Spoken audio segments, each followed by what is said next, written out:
Red flags and red carpet. Both awaited Prime Minister Narendra Modi as he touched down in London this afternoon. A short while before now, he addressed the British Parliament where he delivered a rousing speech. He's the first Prime Minister to have addressed the British Parliament. We're seeing these images of chants of Modi, Modi, but there were also protesters who were out on the streets. He had a royal reception.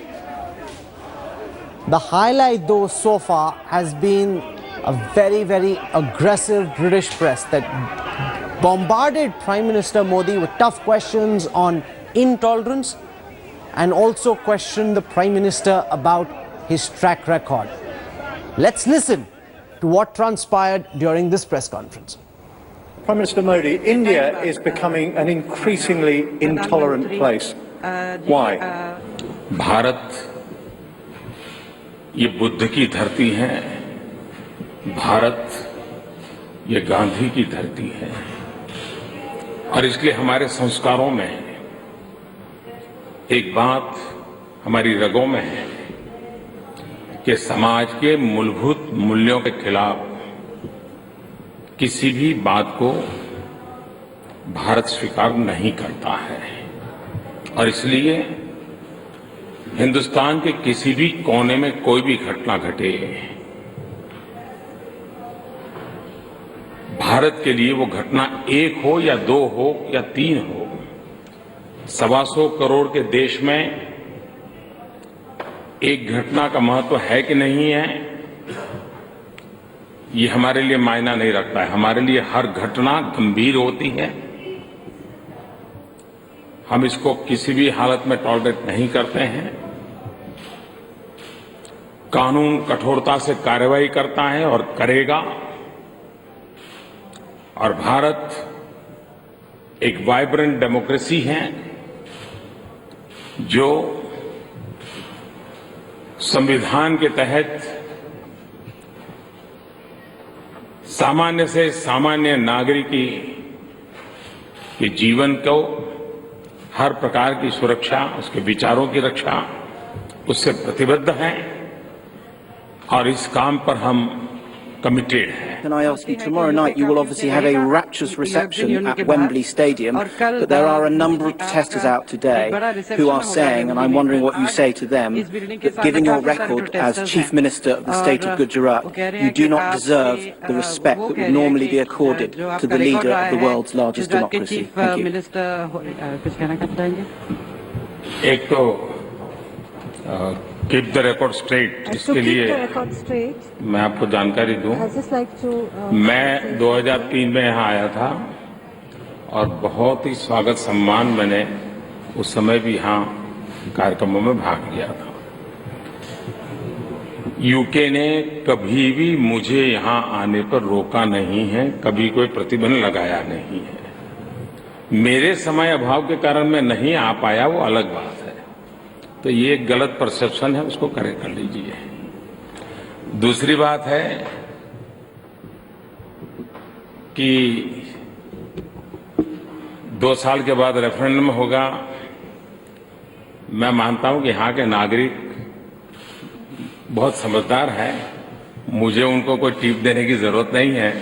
लेकिन जहां तक भारत का सवाल है, European union का हमारा अगर कोई प्रवेश द्वार है तो ब्रिटेन है और हमारा सबसे आर्थिक कारोबार किसी के साथ है तो ब्रिटेन के साथ है। हम इसी The Prime Minister being questioned on his track record, being questioned on growing intolerance. Were his responses satisfactory? Will this help put an end to the debate around intolerance? Joining us on the Newsroom showdown tonight, Nalin Kohli, National Spokesperson of the BJP, Mani Shankar Iyer, Senior Leader of the Congress Party, and Farooq Dondi is joining us from London. Good evening and welcome to all three of you. I want to start by asking Farooq Dondi what he makes of the red carpet and the red flag welcome that Narendra Modi has got. Wherever else he has been so far, The welcome has been rousing. The welcome in London too is rousing, but there's also a lot of protest. What do you make of this, Mr. Dondi, and what did you make of his response to the two questions about intolerance and his past track record? I think that the red carpet was absolutely expected because Britain is looking for trading partners, it's looking for money, it's in a bit of financial crisis itself. India has declared under the Modi government that it is looking for development, for Vikas itself, and the deals that they are making over armaments and industry are absolutely acceptable, and they will help both capitalist economies. As far as the red flag is concerned, I am sure that there are protesters of all sorts. There are Sikhs, there are Gurkhas, Nepalese, who want this and that, and there are small demands.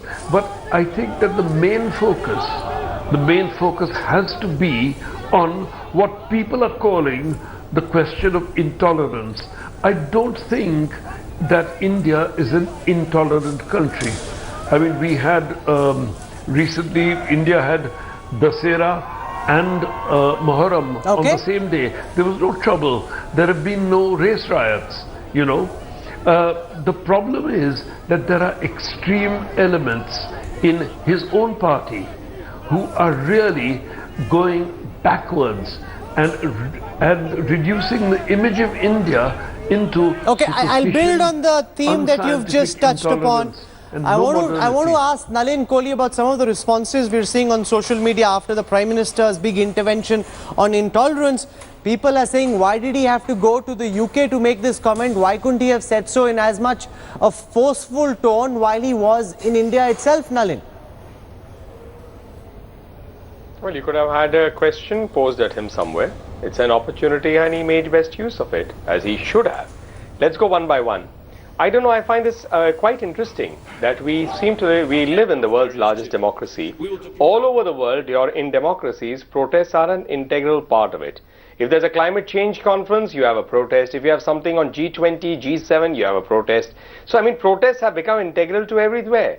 It's happened earlier also, but suddenly it seems to be as if this protest is a big thing. Just in a preceding program on another primetime channel with another guest from London, he said, I don't know what's the big thing about the protest because there's nothing so big here. The focus seems to be more on economic relations and things like that. So I think that if there are protests, there's nothing wrong with it. To make it seem as if this was the reason for the visit, that's incorrect. For those who believe that these questions, what you call the ghosts of 2002 are back, perhaps those who live among the ghosts always would like to see the ghosts come back again. Whether those ghosts have a place in today's modern world is a separate issue. And whether there's anything to prove that those ghosts are right too, that's also a separate issue. So I think what's happening is, somewhere or the other, we are mixing all these issues.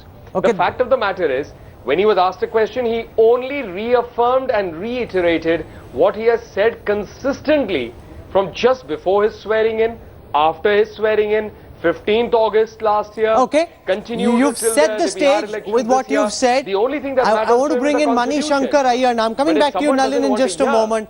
You're making an important point. You're saying whenever there is a global event, whether it's a G20 or a G8, there are always protests on the side.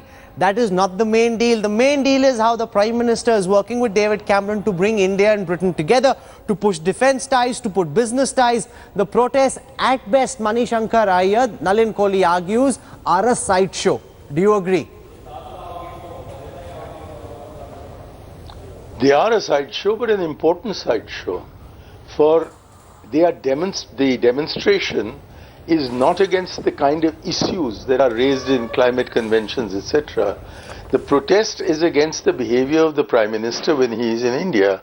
And therefore, we are seeing, for the first time in the last 16 months, on one of Mr. Modi's very frequent visits abroad, a face of a divided India being presented. And we also find that the protest is about a tolerant country having an intolerant establishment, an intolerant government whose own ministers and whose own senior MPs and other senior personalities have not been talking the language of tolerance. And if therefore Mr. Nalin Kohli or anybody else chooses to ignore the significance of these protests, I think it will be to their own disadvantage. The fact is, as you have mentioned with respect to the British press's sort of attitude towards this visit, there are major questions of intolerance in India which have arisen in recent months and to which we have not had a satisfactory answer No, but this from the was Prime Minister. about as Certainly not in detailed a India, response and as not we've even heard, over Mr. here. Iyer, from Prime Minister Modi, saying this is the land of Gandhi and Buddha, we will not tolerate intolerance. What more can the Prime Minister possibly say? He was asked very hostile questions. He responded as best he could. He said that we will not tolerate it. He has tolerated it. The record of the last few weeks in India has been deeply disturbing, and that is the reason why intellectuals in India who have returned their awards have been joined by no less than 200 writers of international eminence asking David Cameron to raise this issue with the Indian Prime Minister. That is unprecedented. The protests that you're seeing on the streets of London are a reflection of not only deep national concern but also deep international concern. Okay, you're making an important counter. You're saying it's not about whether he's willing to tolerate intolerance or not. The reality, Nalin Kohli, Manishankar Iyer argues, is that over the past several weeks, he's tolerated intolerance. With the kind of statements that we've seen coming from BJP ministers, no less, the Prime Minister is not walking the talk. He says, I won't tolerate intolerance, but that's exactly what he's doing. How do you respond to Mani? Well, pretty easy, actually. First of all is for those who like to divide. They always see division everywhere. And of course, the Congress party seems to have a history at it. Whether it's about dividing even how society lives between itself and building up issues that create a divide. Whereas they've been there an issue of divide in the Prime Minister's any address or any message or any act of his government. Even the division of corruption in terms of, dividing society by appropriating money to crony capitalists and dividing society between how the wealth that should go to the poor is taken away by a few select people. We saw that in 10 years of their governance. So this is a state of mind. They live in that state of mind. They are entitled to. I'm not here to change that. The point remains here is the Prime Minister, if anyone breaks the law anywhere, the action should be taken. Has anybody prevented? They call of divisions happening within the state of Karnataka. What has the Karnataka government done? It's gone ahead and divided people there on the basis of resurrecting, I don't know what, the Tipu Jayanti and then all sorts of strange statements. One person dies there and there is a division. They'll say if a person dies in Dadri, that's unacceptable, but if a Prashant Pujari dies, that's acceptable. So this kind of division is not required. What is required is any death of any Indian, Hindu, Muslim, Sikh, Isai, anything is unacceptable. And whoever is responsible for the death of any human being, then an Indian, deserves no less than the gallows, and that's for the courts to then do it. Farooq Dondi, what do you make of the coverage in the British media? Wherever we've seen the Prime Minister go before this, whether it was Australia or it was the United States, the build-up coverage was rather positive. However, in the British press, we've seen a lot of very, very nasty negative articles. What does that reflect about the way Modi is perceived, and why is it that the negative commentary seems to have overshadowed and outweighed the positive commentary around Prime Minister Modi and what he is doing in India? Mr. Dondi. The two issues of development and getting commercial ties and getting defense ties and international relations going is very, very much related to the image of India.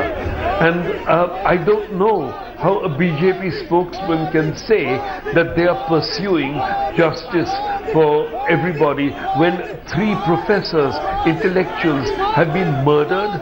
A man was hanged by a gang for purportedly eating beef. There are intolerant statements. There's this Tipu Sultan nonsense. I mean, Tipu Sultan was a patriot of sorts. He fought the British. I don't understand why anyone wants to protest against it. What is happening is that the Prime Minister seems to be saying that, yes, this is the country of Gandhi and Buddha. Let me tell Mr. Modi, very respectfully, Modi ji, this is your opportunity to to make the BJP into the reforming forum for Hinduism. Hinduism needs a reformation in which there can be the assertion of real Hindu values, of secularism, of tolerance, of peace, of Gandhi and Buddha, as you put it, and not RSS elements saying Shah Rukh Khan should go to Pakistan and some idiot talking nonsense about negative scientific treatments. Alan Kohli, will you accept at least this much, that this has possibly been the toughest tour the Prime Minister has been on in comparison with previous tours? Do you accept that this is a tough tour for the Prime Minister? On the back of the Bihar debacle, on the back of all these intolerant comments, on the back of all this award wapsi, the Prime Minister seems to be having a tough time. Do you accept that? No, Mr. Kawal, not at all. In fact, I want to first respond to what Mr. Dondi has said. It's still early days. Mr. Dondi, may I? Yes, Mr. Dondi, go ahead, may I? Nalin. Mr. Go ahead, Dondi, please. the question is addressed to me. Yes, Please. thank you. So, I just wanted to say just a couple of things, that it is not the duty of the Prime Minister of India, who's sworn by the Constitution of India, which does not have a religious agenda, to go out there and reform Hinduism, as you called upon it. But however, since your interest personally may lie in reformation, perhaps reform of Islam, Hinduism or any other religion that you feel, you could pursue it at your individual capacity. There's much to reform in the world we live in any case. Terrorism or any kind of work that happens there, we get society to work together. That's a great area of work. Second is, I wouldn't at least appreciate any individual being referred to an idiot, even if I did not like his views, because I think that's the beginning of intolerance.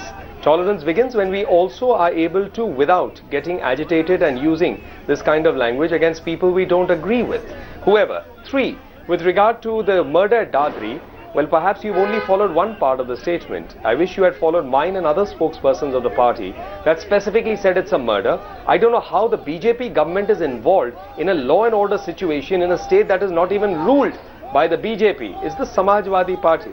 I mean, it is no less horrific than the murder of a person working to stop cow slaughter in Karnataka, which is Congress ruled. I said an Indian who dies or a human being who dies, the law has to go into this. You can't make this distinction. And about writers and authors, if it's about parading numbers, then it has a country of 1.25 billion, perhaps 400. What about the three professors who were killed by Hindu fanatics? Let me finish, Mr. Dondi. I'm sure, Mr. Dondi, I'm sure you will have a counter, and I'll be happy to give a counter to that too, without an interruption. Just the same courtesy that I extended to you. So, just coming back to it, what I was saying is that in our country, anyone who goes down, and you said, what was the question you were asking about, the murder or what? I can count out, if you want to divide murders on the basis of religion, then perhaps you might also want to comment on leaders, not from the BJP, who say that why should a rapist be hanged? Because perhaps they were Hindu people who were murdered. And perhaps they are from another religion. So I think, Mr. Dondi, there's much to profess for tolerance in the world. It may, one suggestion to you, since you wanted to give a personal suggestion to the Prime Minister, it may start by not calling people whose views you don't like idiots. Okay.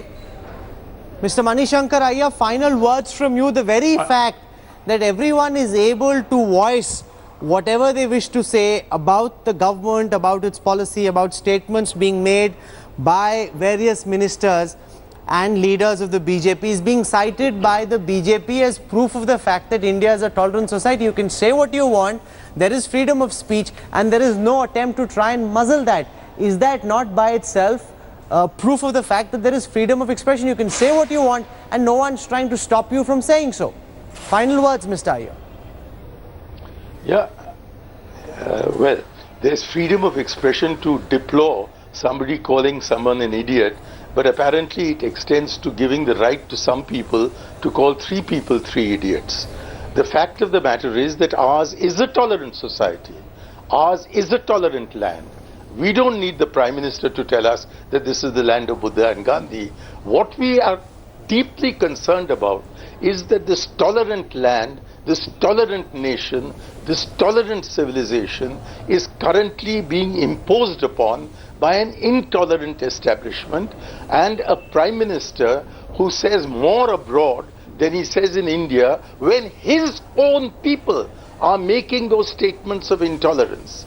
It is not as if it is some some outsider who is saying that. And please remember that those who are making the charge of intolerance, to a very large extent, have nothing to do with a political party like my own.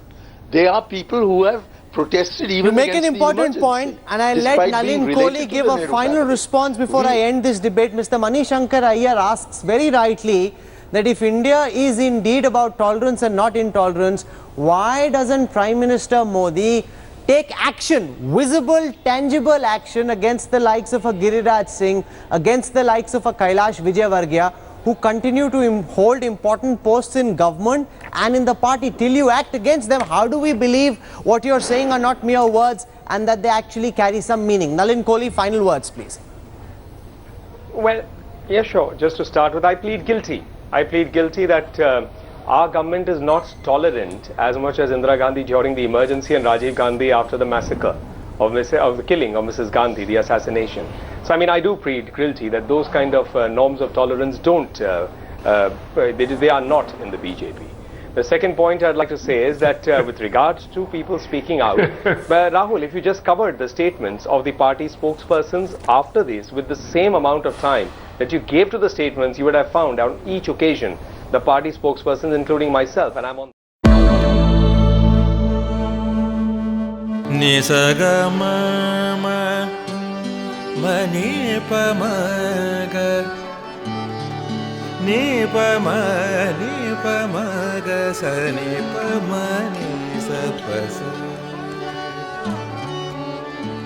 जहाँ तक याद आती रहेगी